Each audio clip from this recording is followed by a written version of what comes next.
Papa, kailan ba talaga matatapos yung dike? Malapit na anak, sabi ni Congressman, ginagawa na raw.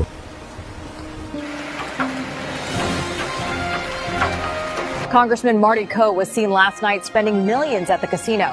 Just last week, sources confirmed he purchased another luxury car for his collection. Tay, di ba siya yung nagsabi na aayusin niya yung baha?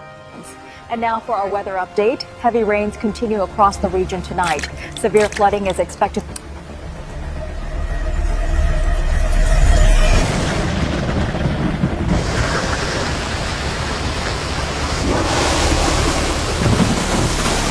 Lumikas na tayo!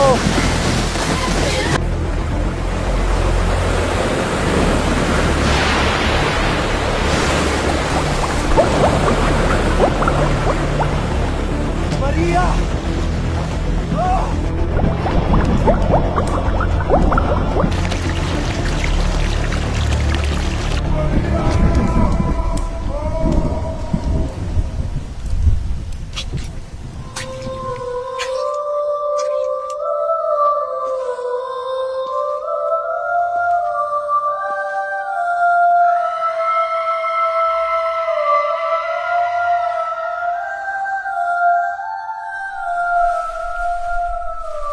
Mga kababayan, magpasalamat tayong lahat kay Kong Marty Ko sa pagbibigay ng tulong.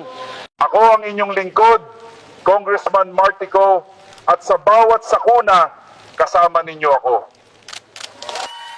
Tulong-tulong tayo. Di ko kayo pababayaan.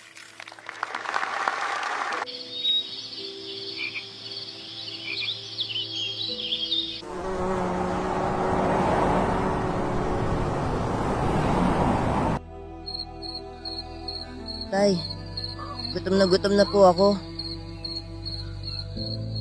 Ubus na po ba yung bigay ni Congressman? Pasensya ka na anak ha. Hayaan mo, gagawa ko ng paraan. Konting pera lang, makakakain na ang anak ko at may pangpuhunan na si Luz.